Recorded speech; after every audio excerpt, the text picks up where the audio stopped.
Hammaga salom. Abrondilus kanaliga xush kelibsizlar. Bugungi videoda biz Dream Draft tarkibini tuzamiz. Agar bunda yutsa bizga Stars Agent beradi. Bitta ochib ko'rishimiz mumkin agar yuta olsak. Hop, uzoq kutilmasdan biz boshladik.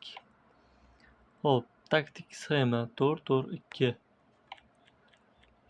Bugungi videoda biz ko'proq video ham ko'ramiz, sababi yutish kerak bu nimada Dream Draftda. Hop, Suarez tanlaymiz. 89 reytingli. To'g'risi men bu Suarez degan o'yinchini deyarli tanimas ekanman. Qaysi jamoada o'ynashini ham bilmayman. Bilganlar kommentariyaga yozib ketinglar. Hop, darvozabon Ter Stegen. Himoyaga Grimaldoni tezligi yaxshiroq ekan u. James tanlayman. To'pni olib qo'yishi, yakkama kurash kuchliroq. Hop, Akanji yoki Garcia. Akanji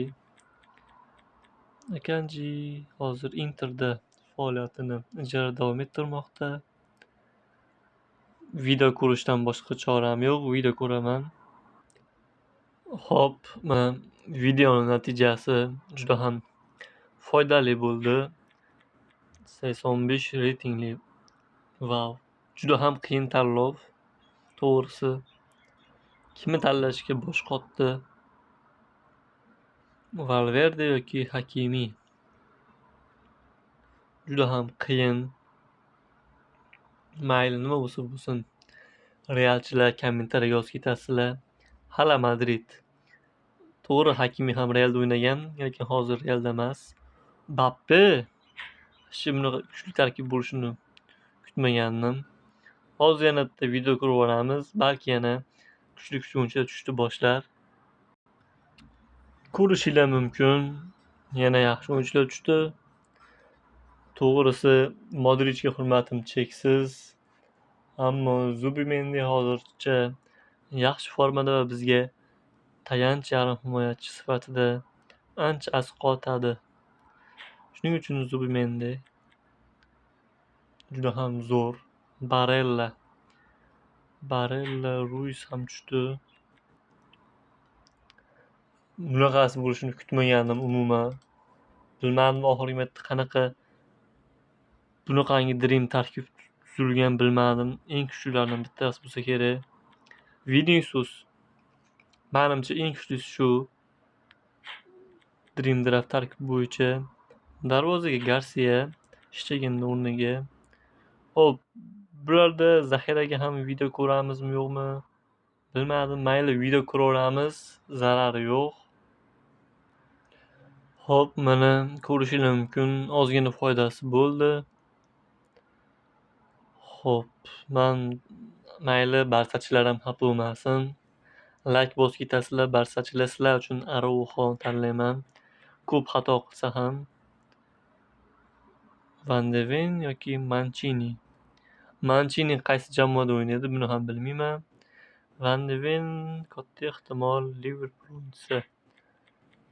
Hop, endi yana bitta video ko'raveramiz. Chunki yaxshiroq o'yinchilar zaxira ham zarar qilmaydi. Videoni sizlarga ko'rsatmay turganimning sababi juda ham yaxshi reklamalar bo'lib qolishi mumkin arada. Yana bitta pauza qilaman va video ko'raveramiz. Bilmadim.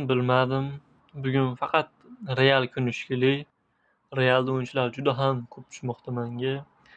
Brahim Diaz juda ham yaxshi o'yinchi. Va Casemiro, Kovacic ham Realda o'ynagan. Mayli, Kulusevskini tanlayman. Ko'p video ko'rib oldim to'g'risi. Xohish shunaqa video ko'rib olganim. Arsalini yoki Doku. Albatta Doku. Agar sizlarga sezon pass yoki boshqa shunga o'xshagan narsa kerak bo'lsa, albatta Telegram kanalimga o'tib qo'yinglar. Telegram kanalimda 100 ta bo'lishimiz bilan 2 ta akkaunt sovg'a o'ynaladi va 3 ta sezon pass. Shuning uchun Telegram kanalimga o'tib qo'yish esdan chiqmasin. Va biz yana Gakponi tanladim. Gakpo. qanot yoki markaziy hujumda o'ynatish mumkin. Hop, Ferran Torres yoki Kunya. Hop. Statistikasiga qaraymiz. 84-87. Mayli, Torres olaman. Barsachilar bilsanglar bilarsizlar. O'zim Realchi bo'lsa ham, lekin Barsaga hech qanaqa adovatim yo'q. Hop, tarkibni to'g'ri tuzib olishga harakat qilamiz endi. Arauxoni qanotga qo'yib qo'yish qanchalik to'g'ri? Mana ko'rishinglar mumkin, juda ham zo'r tarkib bo'ldi.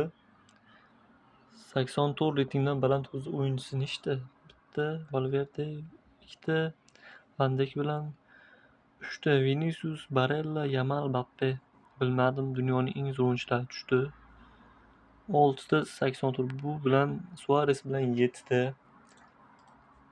ta 84 dan baland playerlar tushdi. Menimcha eng kuchli tarkib bo'ldi. Bu tarkibga bilmadim 10 dan 100 ball bersa ham bo'ladi. Albatta kommentariyaga yozib qo'yinglar baholaringni. Like va obuna esdan chiqmasin. Hammaga rahmat.